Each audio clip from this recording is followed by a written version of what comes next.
Saludos, buenas noches, ¿qué tal están? Hoy es noche de viernes, a las puertas del fin de semana vamos con un capítulo más de Ye en esta Y asturiana, en la cual les proponemos de nuevo temas que sean de su interés. Comenzaremos hablando de hotelería y hostelería aquí, en Asturias, bueno, de la nueva asociación resultante de la unión de las dos patronales o de las tres patronales existentes en nuestra región. Continuaremos hablando de cine y finalizaremos hablando de un tema controvertido como es las evidencias científicas de la vida después de la muerte. Todo esto y mucho más aquí en Es Asturias Televisión, cabecera, y comenzamos.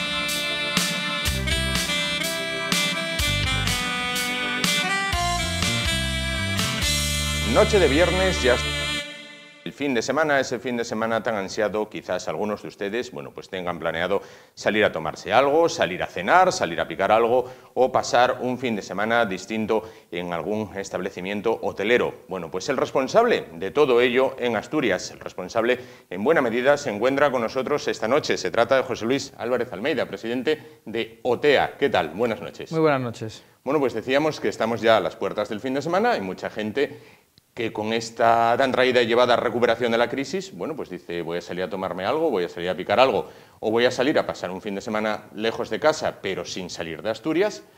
Bueno, pues usted es la cabeza visible de esa nueva sociedad, de esa nueva entidad que ha surgido de la fusión de las existentes, de OTEA. Bueno, es un proyecto ilusionante, un proyecto que ya es un hito histórico que se ha producido en Asturias. Bueno, poder aglutinar en una única asociación las tres grandes asociaciones que había en el ámbito turístico asturiano. Creo que la Asociación de Unión Hotelera y de Hostelería de Gijón y la Asociación de Hostelería de Asturias han hecho algo que durante los últimos 37 años de existencia que tenían las tres asociaciones siempre estaba en la mente de todos los directivos y de todos los asociados de las tres asociaciones, que era ser fuertes, estar unidos, trabajar por el bien común e intentar entre todos poder hacer de esta Asturias pues, una región turísticamente más apetecible. Y creo que bueno, pues, los hitos se van cumpliendo y en esto estamos trabajando. En tiempos de desuniones en algunos aspectos e incluso de pretendidas secesiones, van ustedes y se unen. ¿Fue difícil? Ha sido laborioso, ha sido largo en el tiempo, ha sido un trabajo que lo han hecho las personas, no lo han hecho las instituciones.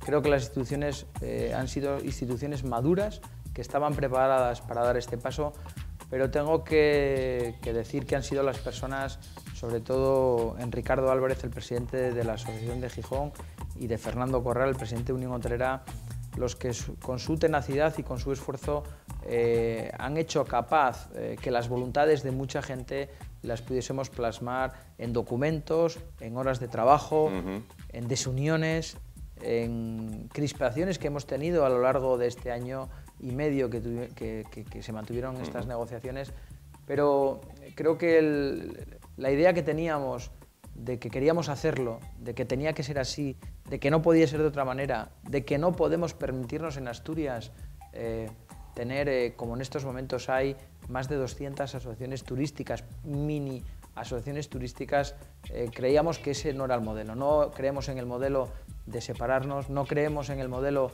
de estar desunidos.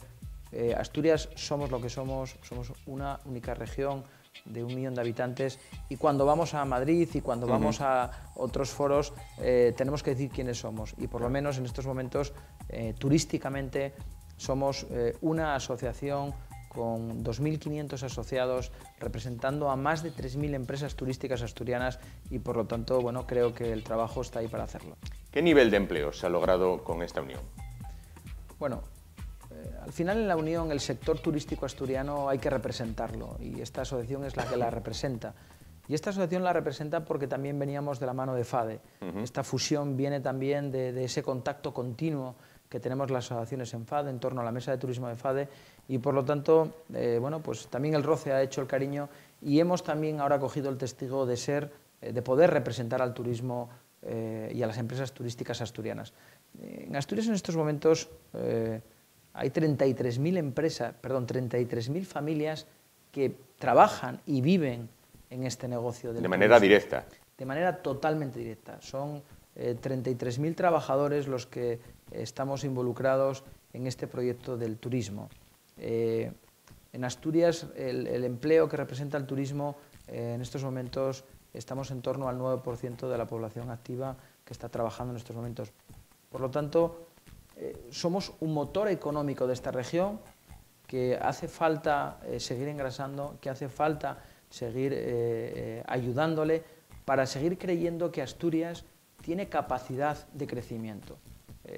Asturias, no podemos olvidar los grandes motores industriales que tenemos. Tenemos que seguir potenciando la construcción, el transporte, el metal. Tenemos que seguir trabajando sobre estos grandes pilares que tiene Asturias, pero no podemos olvidarnos que en materia turística Asturias tenemos un filón para explotar. Un filón para explotar porque nos lo dicen los turistas, pero lo sabemos también los asturianos. Lo único que tenemos que hacer es tocar las piezas claves para poder conseguir bueno, pues, demostrarlo al resto de España, promocionarlo bien, divulgarlo mejor y sobre todo pues, acertar en esos canales de comercialización que necesitamos para que Asturias realmente podamos empezar a vender esta Asturias que tenemos. Que esta Asturias no la hemos construido nosotros, la han construido muchos asturianos y asturianas que durante tanto tiempo han logrado proteger estos bosques, proteger nuestros ríos, estos acantilados, las playas, todo lo que tenemos, la gastronomía, toda esa cultura que tenemos en Asturias, ahora tenemos que saber explotarla. ¿Y se puede desestacionalizar, mira que bien me salió la palabra que siempre se me traba, el turismo? Por supuesto que se puede hacer. ¿Es difícil? Muy difícil. ¿Es costoso? Muy costoso. ¿Tenemos que seguir intentando? Tenemos que seguir intentándolo. Hay que seguir promocionando y hay que seguir creyendo que Asturias, el turismo en Asturias puede ser un motor económico. No vale solamente decirlo. Esto es una frase que digo muchas veces en muchos foros. Los políticos cada vez que hablan del turismo es raro que algún político de la índole que sea no hable del turismo como algo de su pueblo, de su región, a crecer. Pero después nos damos cuenta que vamos a los ayuntamientos y los presupuestos en turismo son mínimos, los recursos en turismo son mínimos y las ayudas a la creación de empleo y a la creación de puestos de trabajo en ámbito turístico son pocas. Por lo tanto, no es cuestión solamente de decirlo, es cuestión de decirlo pero también hacerlo. Quizás a lo mejor no acaban de creerse esa baza del turismo. Quiero decir, quizás estamos acostumbrados al turismo tradicional de sol y playa, de Benidorm, de Andalucía, y no ese turismo que, según los expertos, deja más dinero por turista. El que viene, por ejemplo, a las regiones del norte es un turismo más de índole cultural, un turismo más gastronómico, que no lo que puede haber en sitios como puede ser Benidorm, como puede ser Lloret de Mar, donde es más, bueno, buscando sol, playa, alcohol. Lo que más cuesta en cualquier inversión es acertar. Invertir en turismo, dedicarle tiempo al turismo, trabajar en turismo, bueno, es muy costoso, pero lo tenemos que hacer. Tenemos que seguir creyendo que es un motor económico. Los modelos turísticos van cambiando. Sol y playa, ahora es el norte. Pero lo que tenemos claro es que en Asturias nuestro modelo va a ser este. Nuestro modelo es un modelo de turismo sostenible, de turismo respetuoso con el medio ambiente, de turismo de calidad, pero no una calidad de lujo, de élite, no, es una calidad de precio-calidad. No hay un turista que venga a Asturias que reniegue de la calidad que le estamos dando. El grado de satisfacción que tenemos con los turistas que vienen a Asturias es muy alto. La calidad de los hoteles que tenemos, del turismo rural que tenemos, de las casonas de aldea, de nuestros restaurantes, esa calidad, ese precio-calidad supera con creces a lo que pueden dar en el sur. Y voy a poner un ejemplo. Un hotel de 3 estrellas o de 4 estrellas en Asturias tiene una calidad tremendamente superior a una calidad de ese modelo de sol y playa. Y ya no digamos en otros países europeos, porque un hotel de 3 estrellas en Asturias o en España es infinitamente mejor que un hotel de 3 estrellas Completamente de acuerdo y por supuesto, pero creemos que tenemos que seguir trabajando nuestro mercado. Nuestro mercado de momento es ese mercado interior, ese mercado español. En estos momentos el 10% del turismo que recibimos es extranjero. Queremos seguir trabajando y queremos seguir creciendo en ese turismo, pero no podemos olvidar que tenemos Asturias, al turista español todavía le tiene que dar muchísimas posibilidades de hacer muchísimas cosas y por lo tanto tendremos que seguir también trabajando en esa propuesta de calidad, de formación y de sacrificio, porque es cierto que el empresario asturiano, aparte de rentabilizar, se siente orgulloso de su tierra, de su zona. El restaurante que está en el Cares, el restaurante que está en Pravia, vende el Cares, no vende su establecimiento. Por lo tanto, esos valores tenemos que hacerlos nuestros y tenemos que saber venderlos. Y nosotros, los empresarios, sabemos enamorar al turista que viene. Nos falta solamente pues, seguir promocionando Asturias, acertar en las campañas, porque hay que intentarlo y conseguirlo. No es solamente intentarlo, porque muchas veces pues, lo hacemos y también nos equivocamos en algunas propuestas que hacemos. Para que el turista gaste y consuma, primero tiene que llegar. Para eso se necesitan infraestructuras. La variante ferroviaria Pajares está ahí en un veremos y el aeropuerto, pues a pesar de estar donde está, cada vez que hay niebla o lluvia, échate a temblar. Bueno, cada vez que me preguntan sobre este tema siempre utilizo una frase de Fernando Corral, también presidente de OTEA, en esa presidencia colegiada que tenemos. Asturias tiene un aislamiento histórico, pero desde hace siglos. Y este aislamiento histórico, a día de hoy, sigue. Cuando otras comunidades no lo tienen, nosotros seguimos hablando de lo que otras comunidades ya no pueden decir, ni lo pueden decir. Nosotros estamos constantemente diciendo que esto es un aislamiento histórico. No vamos a dejar de decirlo hasta que no liberemos esta región, porque esto hay que hacerlo. Pero tampoco nos sirve de excusa, no podemos estar con esta excusa constante. Creo que hay que seguir apostando por las comunicaciones, por esa conectividad, pero por medio terrestre, por medio del ferrocarril, por medio marítimo, tenemos que seguir ampliando nuestras rutas y nuestras comunicaciones con el resto de España y del mundo. Pero, amén de eso, tenemos que seguir esforzándonos entre todos que creemos en este modelo. En el momento que creamos entre todos, los ayuntamientos, voy a poner el ejemplo de Volotea. Fue criticado en su momento por unos, por otros. Es un acuerdo de entes públicos y privados para poder gestionar líneas aéreas. Miren, este es el modelo. Tenemos que seguir trabajando entre todos, entre partidos de izquierdas con partidos de derechas, con empresarios de izquierdas y con empresarios de derechas, a intentar buscar las mejores fórmulas de que Asturias pueda salir adelante. Bueno, este es el ejemplo que pongo y creo que tiene que ser para todo. En el ferrocarril nos gustaría, y parece que cuando un empresario utiliza la palabra gustar es ya como rogar, nos gustaría que de una vez por todas pudiésemos planificar los empresarios turísticos asturianos una planificación buena para el turismo, porque no sabemos cuándo va a llegar, no sabemos cuándo se acaba. Estamos constantemente hablando de plazos. Sé que es difícil, pero también es difícil hacer comidas para 2.000 personas y nosotros las hacemos. Y se hacen. Vamos a hablar un poquito más del sector. Ha pasado de ser, hace años, cualquiera valía para camarero o cualquiera valía para trabajar en un hotel, ahora está cada vez más profesionalizado. También se apuesta por la formación. Bueno, lo primero que tengo que hacer es intentar corregir ese dicho que se dice habitualmente.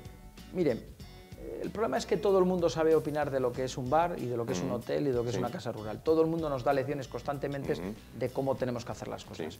Yo no encuentro a muchos camareros diciéndoles a los de los bancos cómo lo tienen que hacer o a los del metal cómo tienen que planchar una plancha de hierro. Pero parece curioso que todo el mundo nos pueda decir a nosotros cómo se tenía que hacer las cosas. Mire, yo creo que esta profesión que amamos, a la que le dedicamos mucho más amor y mucho más sacrificio que el rendimiento que nos da, hubo unos grandes profesionales durante toda la historia. Los grandes profesionales del sector estuvieron ahí y también los hay ahora. Lo que pasa es que ahora sí es cierto que en los modelos formativos que estuvimos aplicando en los últimos 10 años hemos conseguido que aquellos aprendizajes entre riñas y fuerza y aquellas técnicas que se empleaban antiguamente las hemos sustituido por profesionalizarlos. Pero quiero defender a los trabajadores de este sector. Tenemos unos excelentes trabajadores que en esta región siempre los hemos tenido y que tenemos que seguir mejorando. Es cierto que tenemos que seguir mejorando, pero también es cierto que los planes formativos tienen que empezar a cambiar. Estamos obsoletos en los planes de formación. Y esto no es un problema de Asturias, esto es un problema de España. Eso tiene que evolucionar, tiene que cambiar, lo estamos diciendo desde las patronales nacionales, estamos diciéndole que hay que cambiar los modelos de formación. Bueno, voy a poner un ejemplo, los modelos de formación en el fichero que hay para poder optar a que Madrid te pueda dar un curso de camarero, pues el escanciador de sidra no existe. No existe. Bueno, pues hay cosas que no tienen sentido.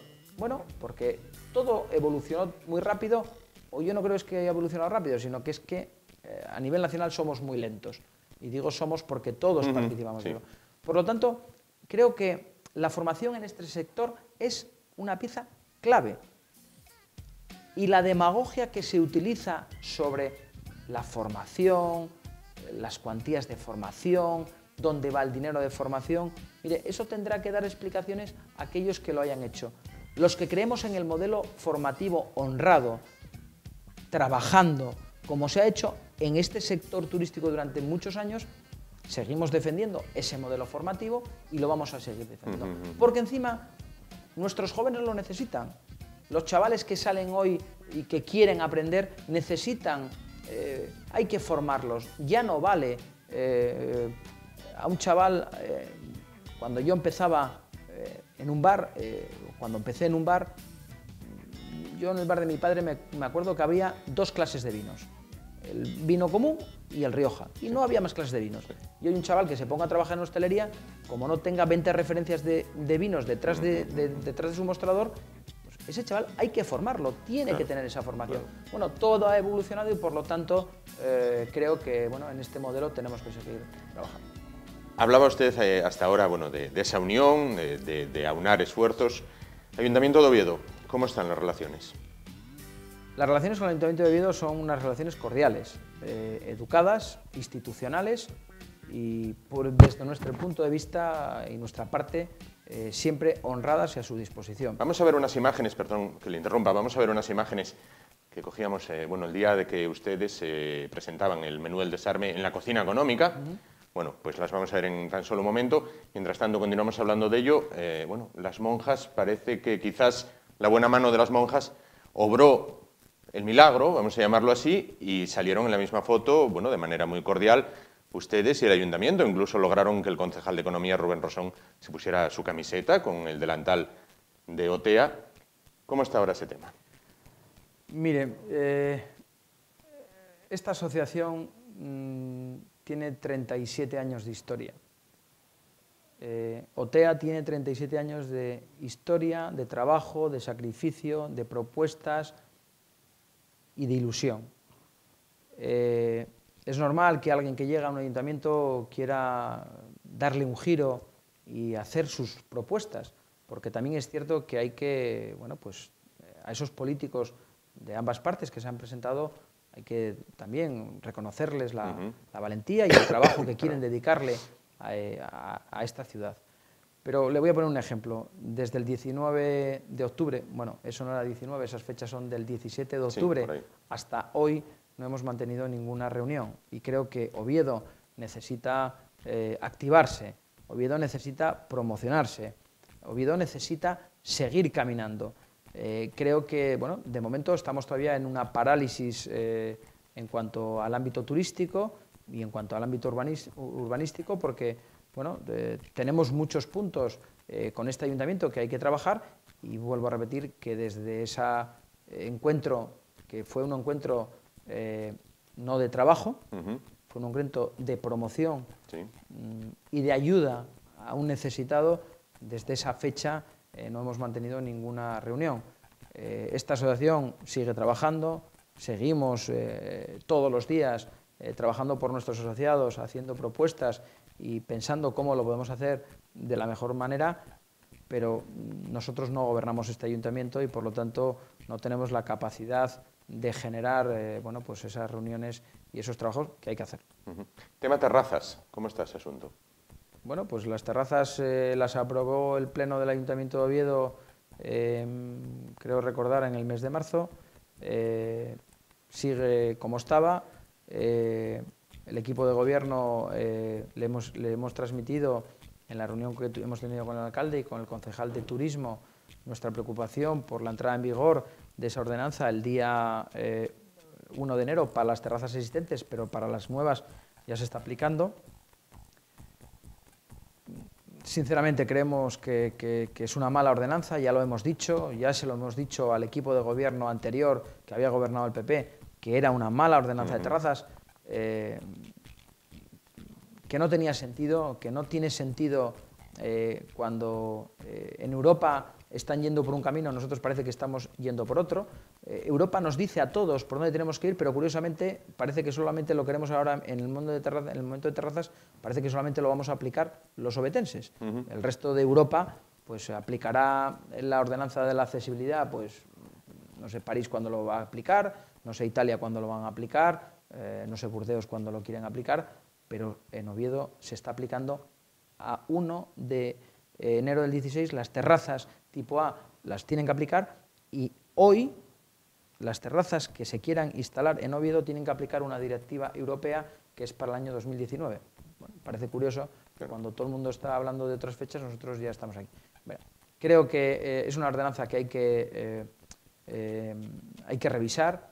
Nosotros vamos a presentar en estas fechas un estudio que tenemos realizado de terrazas en la ciudad de Oviedo, un estudio que no teníamos que haber hecho nosotros, que lo tenía que haber hecho el Ayuntamiento de Oviedo, porque entendíamos, y así se lo dijimos al Ayuntamiento de Oviedo en sus fechas, que, hombre, ya que vas a regular algo, sería bueno que estudiases cómo tienes la situación. Y una vez que sabes cómo tienes la situación, ves por dónde podemos regular. Bueno, esto lo hicieron al revés, se hizo mal, deprisa y corriendo, porque llegaban las elecciones y, por lo tanto, parecía que las terrazas iba a ser un impulso para todos los grupos políticos, porque vuelvo a recordar que fueron los 27 concejales de este ayuntamiento los que aprobaron esa ordenanza. Y bueno, lo curioso es que van a desaparecer mesas, van a desaparecer sillas, pero se va a destruir empleo. O sea, en el momento en el que la confianza y la recuperación económica empieza a sonar en España, cuando los datos macroeconómicos están diciendo que se sale de la recuperación, que parece que el túnel ya está ahí, que la luz ya la podemos ver, pues en Oviedo, el sector turístico de Oviedo, el motor económico de Oviedo, porque en Oviedo empresas de metal tenemos pocas y empresas de minería tenemos pocas también, pues el sector turístico, que es un sector de servicios de una ciudad, de una capital como la de Oviedo, curiosamente volvemos a ponernos otro freno los ovetenses a nosotros mismos. Bueno, ya lo dijimos en su día, no tienen razón, no estamos de acuerdo con la accesibilidad, estamos de acuerdo con el cumplimiento de las normas, estamos de acuerdo con que tenemos que hacer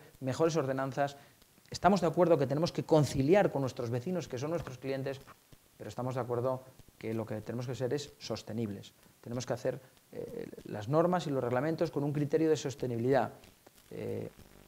Nuestros vecinos son nuestros clientes. ¿Cómo nosotros no vamos a querer que nuestros vecinos y nuestros clientes estén a gusto con nosotros? ¿En Gijón o en Avilés tienen el mismo problema? Mire, le voy a poner un caso. En Gijón, en la accesibilidad del mobiliario de terraza, que esto significa que cualquier terraza tiene que tener las mesas accesibles y una mesa para que sea accesible no puede superar 70 centímetros de altura, con lo cual esto supone que todas las mesas altas y todos los barriles quedan prohibidos por ese principio de accesibilidad universal. En Gijón solamente tienen que cumplir el 30% de accesibilidad del mobiliario. En Oviedo el 100%, no lo entendemos. En Avilés no tienen de momento reglamentación sobre la accesibilidad. Para finalizar, citaba usted antes la recuperación, esa ansiada recuperación económica que deseamos todos. Bueno, Navidad puede ser sin duda un buen barómetro, un buen indicador, un buen termómetro de saber cómo está esa recuperación. Yo me acuerdo en 2011, conversábamos con usted y usted nos decía, no hay cenas de empresa. Si antes había 20, ahora hay 2 y pagadas por los empleados, a escote, ahí te va y tal. ¿Cree que puede haber recuperación? ¿Cree que puede haber cenas de empresa? Bueno, celebraciones de Nochevieja, etc. Ya está habiendo reservas, ya se están emitiendo presupuestos. Bien. Es cierto que ya hay una alegría contenida por parte de todos en celebrar, porque hemos visto entre todos los asturianos, hemos visto que al final quedarse en casa no ayudaba a que la economía fuese mejor. Hemos descubierto, también en prueba de error, en esto también se aprende. Y por lo tanto es cierto que bueno, pues los asturianos y las asturianas de este año estamos saliendo más. Cuando hay un puente se nota, cuando hay una climatología beneficiosa se nota, y es cierto que en Navidad lo va a haber. Las empresas también están empezando a trabajar ya en presupuestos, pero también se necesita que entre todos construyamos confianza. Esto no es construir una confianza entre uno. Miren, los ayuntamientos dejaron de hacer comidas, las consejerías dejaron de hacer comidas, las empresas públicas dejaron de hacer comidas, las empresas privadas también lo dejaron porque lo dejaban de hacer las otras. Entonces, entre unos y otros, el modelo de copia y pega también existe en esto. Claro. Yo creo que hay que generar esa confianza. Estoy de acuerdo que no se pueden llegar al volumen de cenas que había antaño, ni a los precios que teníamos hace años, pero sí es cierto que tenemos que entre todos trabajar en este modelo de confianza y en este modelo bueno, que al final, llamémoslo Navidad, llamémoslo fin de año, llamémoslo estar un grupo de amigos y de amigas disfrutando pues, de nuestros compañeros de trabajo y disfrutando de una magnífica hostelería que tenemos en esta región. Sin duda, pues José Luis Álvarez Almeida, presidente de OTEA, muchísimas gracias por estar con nosotros esta noche de viernes a las puertas del fin de semana, y que los asturianos, bueno, pues salgan, consuman, lo pasen bien y se diviertan. Muchísimas gracias por estar con nosotros. Muchísimas gracias a vosotros. Y nosotros nos despedimos de José Luis Álvarez Almeida, nos vamos a publicidad y dentro de un momento hablamos de cine, más concretamente de Bond, James Bond.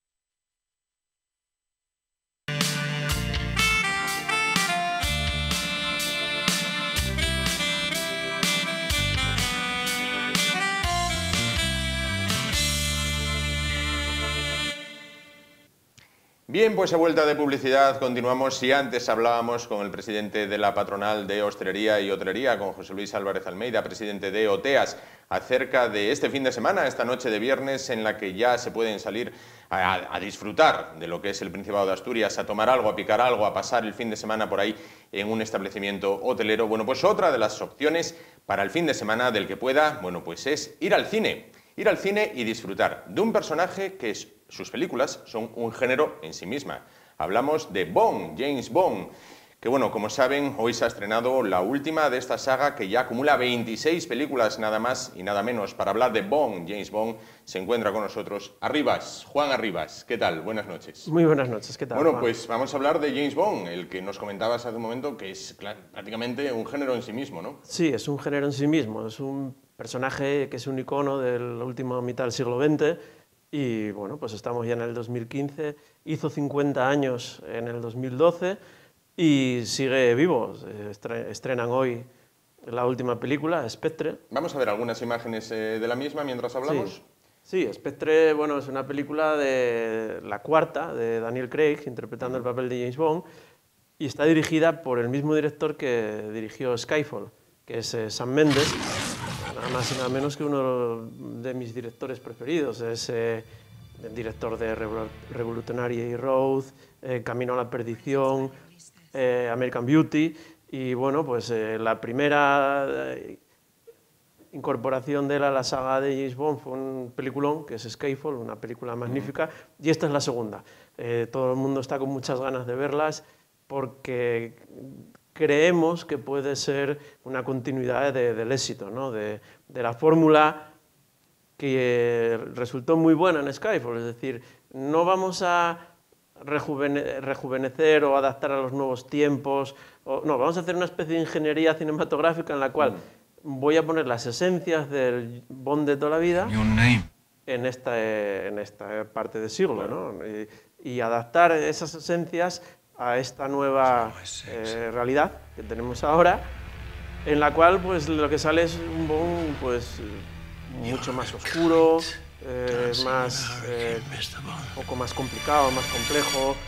En Skyfall veíamos que le decía a la jefa del servicio secreto, a M, le decía, me da la impresión de que vamos a tener que rejuvenecernos un poco en esto, porque yo sigo aquí con mi pistola, la mítica Walter PPK, y un ciberterrorista es capaz de desarmarnos todo, ¿no? Entonces, bueno, es una adaptación, y esta película que estrenan hoy pues tiene a Daniel Craig, pero tiene también a Mónica Bellucci, que es otra de las chicas Bond, la última chica Bond, que también pues merecerá muchísimo la pena ver, y tiene a Christopher Waltz haciendo de villano, que es uno de los mejores villanos de los últimos tiempos en la historia del cine. Hay que recordar que era el malo de Malditos Bastardos y el malo de Django Desencadenado, y que probablemente pues vuelva a hacer un malo complicado y complejo, como en esas películas. Luego desmenuzamos un poquito esos tres personajes, ¿no? El propio Bond, la chica y el villano, porque no hay superhéroes sin que haya supervillano. Pero vamos a hablar un poco del Bond histórico. Y bueno, en realización van a ir pinchando alternativamente distintas películas del Bond a lo largo de la historia, porque ha habido muchos, desde Roger Moore a Sean Connery, bueno, muchísimos. Sí, la saga empieza en el año 62, nada más y nada menos. Hay un programa televisivo que hace una primera versión de Casino Royale, y a partir de ahí, con la supervisión desde siempre de Ian Fleming, que es el escritor de las novelas, un personaje muy curioso, un antiguo agente secreto retirado, de verdad, inglés, que vive en su mansión de Jamaica, una mansión que se llama Golden Eye, que es precisamente una de las películas. Sobre esos libros empiezan a hacerse, y la primera versión es James Bond contra el Dr. No. Ahí empieza Sean Connery. Todos los James Bond son muy británicos. Hay solamente dos que son ingleses, que es Roger Moore y Daniel Craig, pero los demás, bueno, pues son escoceses, como Sean Connery o Timothy Dalton, de raíces irlandesas, como Pierce Brosnan, incluso el que solamente hizo una, que fue George Lazenby, que era australiano. Y la saga empieza con el Dr. No, y ahí Sean Connery, bueno, pues tiene la ventaja de que él moldea el personaje, hace el personaje nuevo, lo hace a gusto del escritor y a gusto suyo, y crea un personaje genial.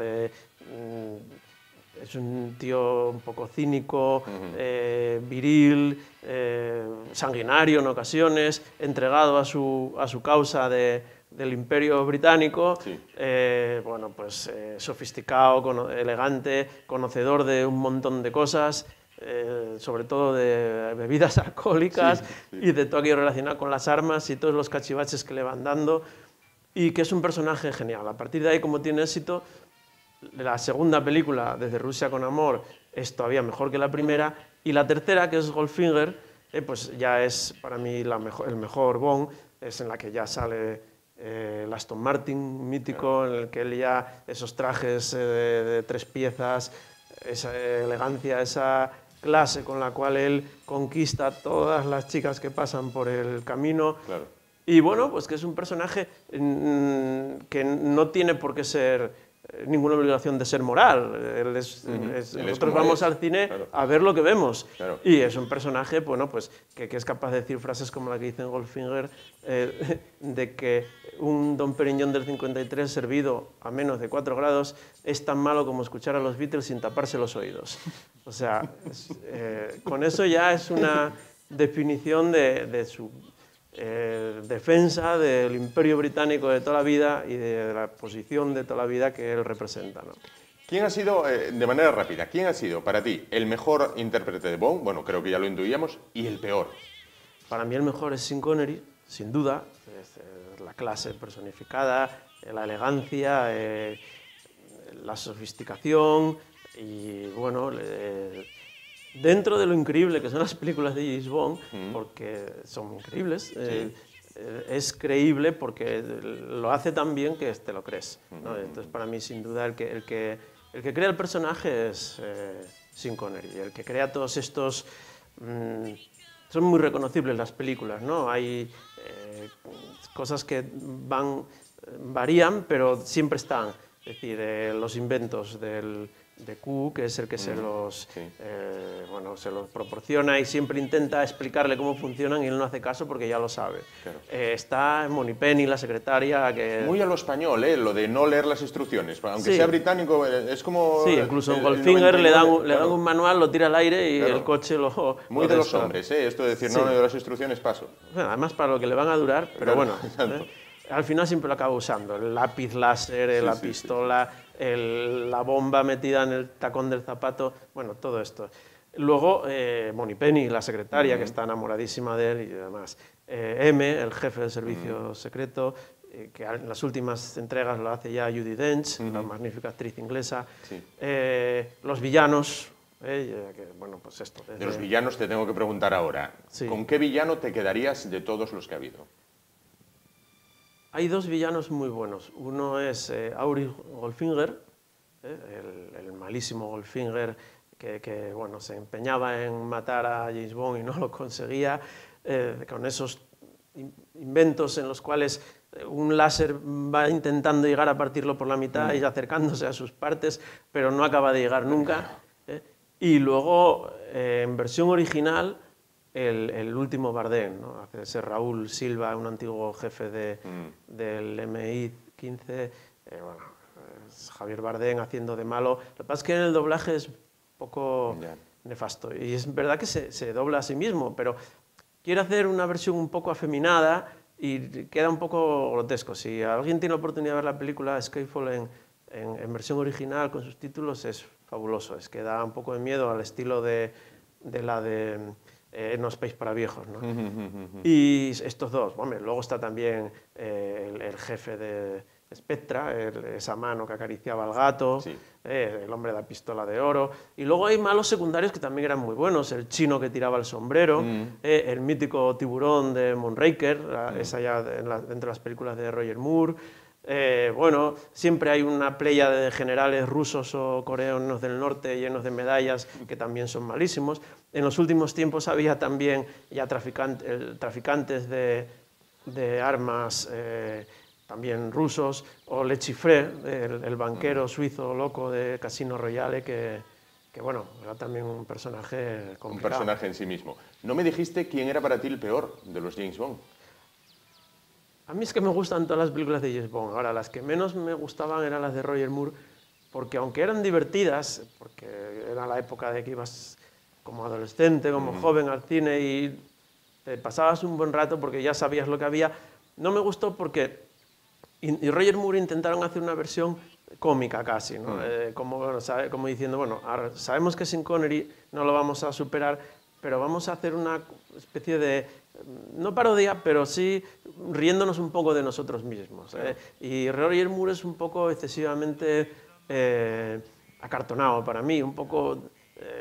no, y además prolongó demasiado, fue el que más años hizo de James Bond, lo hizo durante 12 años, y en las últimas dos incluso parecía ya un poco mayor para los papeles que hacía. Vamos a hablar de otra parte importante y muy importante dentro de las películas de James Bond, las chicas. ¿Con cuál te quedarías? Pues aparte de con todas. Bueno, pues está claro que para mí el mejor James Bond es Goldfinger, porque hay un componente de chicas fabulosas, pero la mejor para mí es Ursula Andress, que salía en el Doctor No, que es Ursula Andress en esa salida en bikini de la playa que estamos viendo ahora mismo. Es que es muy difícil de superar, porque además es que muchas veces que estas bellezas del cine, los años pasan por ellas, pero es que ahora mismo está igual de bien que en esa película. Fabulosa. Y luego la segunda chica Bond que para mi elección me parecía estupenda era Halle Berry, saliendo con ese... También saliendo del agua, ¿no? Saliendo del agua con ese bikini rojo, saliendo además de las playas de Cádiz, que en la película, la de Halle Berry muere otro día, que es, en realidad, sale de la playa de Cádiz que quieren hacer que sea La Habana, ¿no?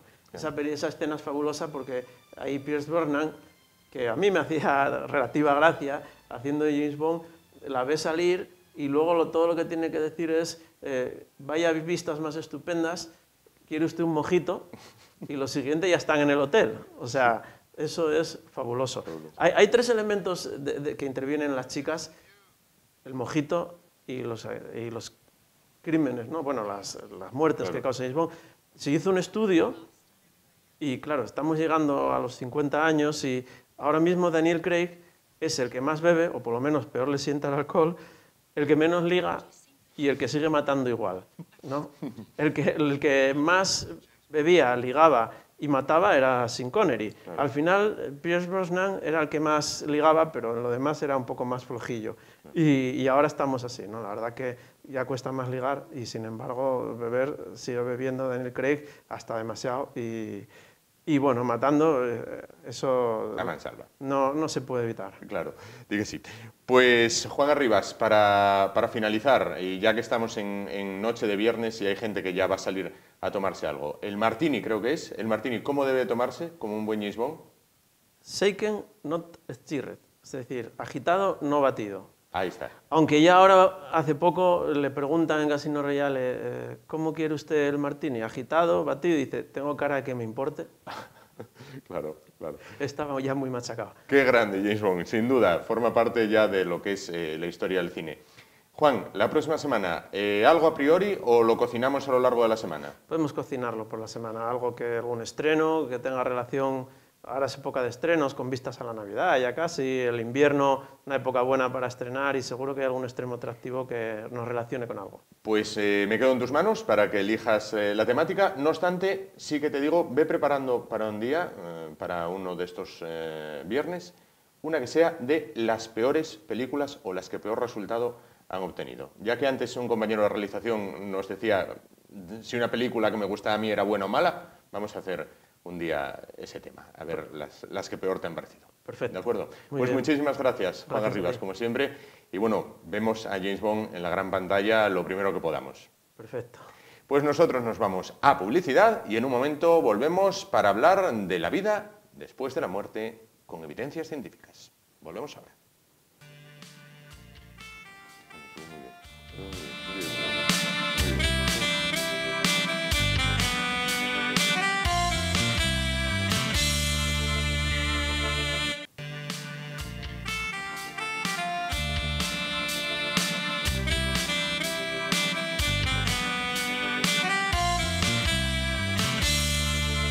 Bueno, pues ya estamos aquí de nuevo a vuelta de publicidad, afrontamos ya la recta final de esta Y inmediatamente anterior al fin de semana. Les hemos hecho propuestas para el mismo, como era salir a tomarse algo o disfrutar de uno de los hoteles de nuestra región. Les hemos también propuesto ir al cine y, si así todo han decidido quedarse en casa, pues vamos a hablar de un tema que esperemos les va a interesar y les puede dar hasta un poquito de miedo. Para hablar de ello se encuentra con nosotros el padre Elías, sacerdote y parapsicólogo. ¿Qué tal? Buenas noches. Muy bien, Juan, muy contento de estar aquí, de colaborar en un tema que considero apasionante. Un tema que es la conciencia de la persona tras la muerte, es decir, esa vida después de la muerte, esos momentos, lo que mucha gente llama vi la luz al final del túnel o vi lo que hablaban los médicos cuando me dieron por muerto. Dos matizaciones. En la muerte clínica se dan dos fenómenos científicamente demostrados. Primer fenómeno, sobrevive la conciencia. Y si quieres luego te doy las pruebas científicas. Sí. Y en segundo lugar, se enriquece, se perfecciona la conciencia. También te doy detalles o hechos científicamente ciertos sobre este perfeccionamiento de la conciencia después de haber demostrado médicamente que el cuerpo está muerto. El cuerpo muere, pero la conciencia sobrevive y sobrevive perfeccionándose y enriqueciéndose. Claro. Vamos con un caso concreto que nos sirva a modo de ejemplo. ¿Qué es lo que dicen esas personas una vez que los médicos logran reanimarlas? ¿Qué es lo que ven, qué es lo que sienten, qué es lo que vieron? Bueno, en primer lugar, lo que ven incluso ciegos de nacimiento y sordos de nacimiento, cómo iba peinado el médico, cómo iba vestido, qué conversaciones han tenido mientras lo estaban reanimando. Un cuerpo clínicamente muerto con la actividad cerebral totalmente nula y la actividad respiratoria en los pulmones. Sin embargo, la conciencia, aunque esté fuera de ese cuerpo, sigue dándose cuenta de lo que pasa con su cuerpo. ¿verdad? Es decir, para que nos entendamos, sería como si la persona que está tendida en la camilla o en la cama de operaciones estuviera fuera de ese cuerpo viendo lo que pasa. Sí, eso es. Entonces ahora no solamente continúa la conciencia en la muerte clínica, por eso de los ciegos que ven y los sordos que oyen y relatan lo que han visto y lo que han oído durante la reanimación, sino que sale enriquecida.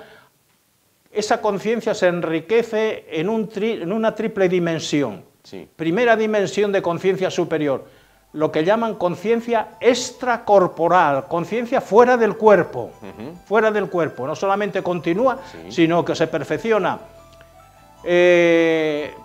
¿Cómo se autodescriben los reanimados? La salida del alma del cuerpo.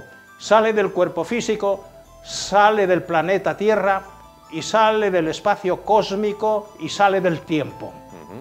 Unas cuantas salidas, y en esa salida se perfecciona la información, ¿verdad?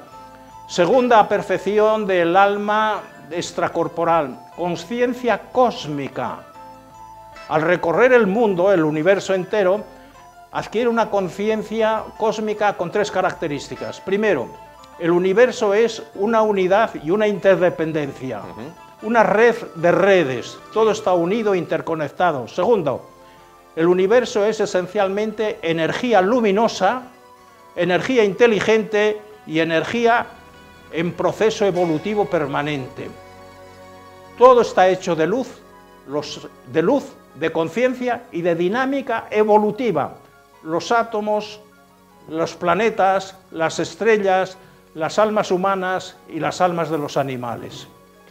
¿Y hay evidencias científicas de esto? Sí, sí, porque es uno de los relatos que pueden encontrar en Internet, buscando psicofonías, por ejemplo, pues hay un relato muy completo con esta triple visión de la conciencia ampliada. Y queda una última autoconciencia, que es autoconciencia de identidad humana con el absoluto divino.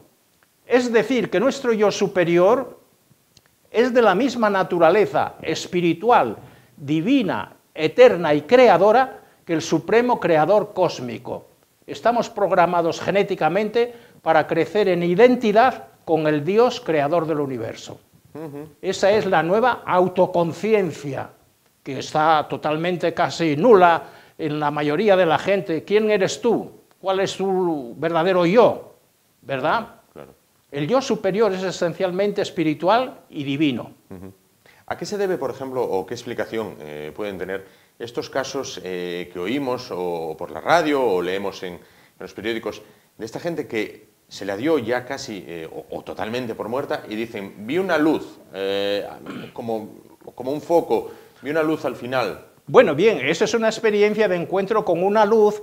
¿Y qué contenido tiene esa luz? Para los creyentes cristianos, por ejemplo, ese ser luminoso es Jesucristo. Para un indio, un budista, es Buda, claro, ¿verdad? Para un taoísta de la China, pues es Tao. Identifican esa entidad luminosa con el jefe religioso, con el Dios en el cual han creído. Sí. También se encuentran con otras entidades luminosas que son los familiares muertos, sus abuelos, sus padres o sus tíos. Entonces se encuentran con ellos, incluso tienen una comunicación telepática, les transmiten el nombre suyo, bueno, yo soy tu abuela, me llamo con este nombre y con este apellido, y estoy feliz, no quiero volver a la tierra. Ese niño que ha vivido esa experiencia de encuentro con la luz, con la entidad luminosa de su abuela, al despertar, al recuperar la vida corporal, habla con su madre y le dice, he visto a mi abuela. ¿Cómo que has visto a tu abuela? Si cuando tú has nacido, tu abuela se había muerto hacía 15 años. Pues la he visto y me ha dicho cómo se llamaba, y que estaba enormemente feliz y que esperaba que yo estuviese con ella en algún día del futuro. Bueno, estos son casos que cuentan sobre el encuentro con la luz, el encuentro con un bienestar, con una paz interior que califican de inefable. Claro. No se puede expresar en palabras, ¿verdad? Y este otro tema que también se cita ya desde muy antiguo, que dicen, es como si vieras pasar una película de toda tu vida. Ah, bien, lo que llaman una visión global de tu vida. Esto cambia totalmente, por ejemplo, la creencia cristiana de que vamos a ser juzgados por Dios o por Jesucristo. Sí. Es la propia conciencia la que hace de juez. Lo mismo que cuando tú obras mal, hay algo dentro de ti que te dice, has obrado mal. Lo hiciste mal. Bueno, somos nosotros mismos los que tomamos conciencia de los errores y de los aciertos que hemos cometido en nuestra vida. Es una visión panorámica, una visión global, ¿verdad? Bueno, en la espiritualidad budista existe una creencia central que se llama la reencarnación y el karma. El karma es cada cual recoge el fruto de lo que siembra. Sí. Entonces, si has cometido errores, tarde o temprano hay una justicia superior y tendrás que pagar o satisfacer por esos errores, ¿verdad? Y eres tú mismo el que ves tus errores y el que ves el remedio, el que tomas la decisión de rectificar y de cambiar y evolucionar. Nos mostraba, o bueno, ha traído usted 2 libros, los vemos ahora en pantalla. Bueno, pues, ¿qué es lo que nos podemos encontrar en estos Bueno, dos hay unos publicaciones? cuantos. Yo he traído uno que me parece el más importante, que está en francés y se titula en español El gran libro de las experiencias cercanas a la muerte. Ha investigado 38 años. Ha analizado 3.000 casos de muertes clínicas de adultos, 3.000 casos, y 277 casos de niños. Sí. Y después de esos 38 años de investigación, de los 3.000 casos de adultos y de los 277 de niños, ha escrito el libro, bueno, que es súper interesante porque está muy documentado y está en perfecta coherencia y sintonía con otros libros publicados sobre la misma temática. Por ejemplo, Raymond Moody, Vida después de la vida. Se vendieron 13 millones de ejemplares y se tradujo ese libro a 26 idiomas. La importancia que tiene esta temática en la sensibilidad actual. 13 millones de ejemplares y 26. Otra gran investigadora del más allá, Elisabeth Kubler-Ross, era psiquiatra suiza, 40 años estuvo asistiendo a moribundos, a enfermos terminales, y ha escrito un libro que se titula La muerte es un amanecer, un nuevo nacimiento. Hay que ver lo que significa un nacimiento biológico, salir de la tripa materna donde tienes ojos y no ves, tienes oídos y no oyes, tienes estómago y no digiere, y una vez que sales del vientre materno, del útero materno, estrenas una autonomía, una capacidad de aprender constantemente, puedes llegar a ser hasta premio Nobel. Dentro de la tripa materna nunca hubieras llegado ni a 7 mesinos, ¿verdad? Bueno, entonces el nacimiento es una transformación radical de la vida humana, de la evolución en el sujeto humano, ¿verdad? Y aparte de esta evolución en el sujeto humano a través de la muerte como una experiencia de transformación, evolución, ascensión en el perfeccionamiento individual, ¿verdad?, del conocimiento y de la memoria y de la felicidad, sino que tengo una serie de temas preparados sobre la evolución de la especie humana, cómo estamos en vísperas, ya con algunas señales, de una civilización superior entre nosotros, los extraterrestres, las civilizaciones extraterrestres, ¿verdad?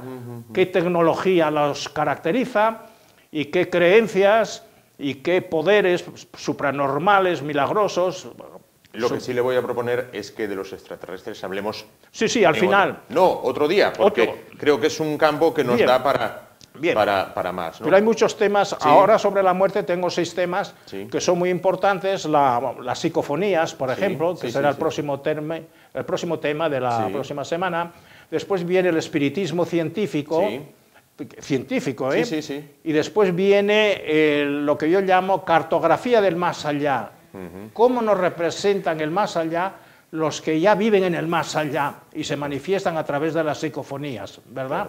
Y finalmente, sobre el más allá, tengo el aura humana, la fotografía Kirlian. ¿Qué hay dentro de nosotros? ¿Qué es lo que fotografía la cámara Kirlian? Cómo dentro de nosotros hay una energía luminosa, inteligente, multicolor. Cada color significa un nivel evolutivo, ¿verdad? Mental, ético e incluso físico. Físico, los colores, que el significado electromagnético de los colores. Tengo un tema preparado sobre el aura. Pero volviendo al tema que nos ocupaba hoy, podemos decir, como dice la letra de esta canción del Ejército, la muerte no es el final. No, que la muerte es el principio de una vida humana superior e inimaginablemente feliz, evolucionada, desarrollada. Bueno, Aristóteles definía al hombre como animal racional, la muerte clínica define al hombre como un ser que crece en identidad con Dios, ¿verdad? No solamente racionalidad, sino intuición, comunicación telepática, vivir sin cuerpo material con un cuerpo de luz, etcétera, etcétera. Entiendo que usted entonces, en lo personal, no tiene miedo a la muerte.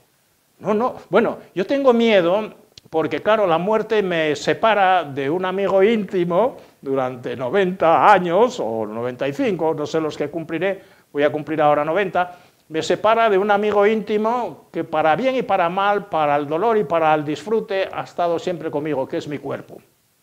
La muerte me quita el cuerpo. Claro. Ahora, también tengo una enorme curiosidad de ver y experimentar, de saber experimentalmente cómo funciona la conciencia sin cuerpo, con otro cuerpo, claro. En vez de cuerpo de carne y huesos, con un cuerpo de luz, como el cuerpo que sale en la pantalla. Claro. Lo que yo estoy viendo ahora es un cuerpo de luz, ¿eh? Claro. Pues, Padre Elías, sacerdote y parapsicólogo, tenemos que dejarlo aquí. La próxima semana volveremos de nuevo con más tiempo a hablar del tema que nos proponga. Muchísimas gracias por estar con nosotros y esperemos que la muerte a los dos todavía nos respete y nos deje un poquito más por lo que llamaba mi abuela este valle de lágrimas, nos deje todavía un poquito más de tiempo. Pues bien, yo deseo a todo el mundo una vida de largometraje, ¿verdad? Sí. Una vida pues larga, pero sin dolores y sin pérdida de facultades psíquicas. Pues esperemos que así sea. Muchísimas gracias por estar con nosotros esta noche de viernes y le emplazamos para la próxima semana. Yo al mismo tiempo agradezco a Televisión Es Asturias esta oportunidad de difundir estos valores, estas ideas, esta nueva cultura sobre la muerte humana y el más allá de la conciencia. Pues volveremos a hablar con usted la próxima semana y con ustedes volveremos. Bueno, pues nosotros, como decíamos, volveremos la próxima semana con de nuevo temas que sean de su interés. Hasta entonces, gracias por su atención. Seguimos con ustedes el fin de semana con lo mejor de toda la semana y les acompañamos también en las redes sociales con ese correo electrónico ye@esasturias.tv. Gracias por su atención, disfruten del fin de semana y muy buenas noches.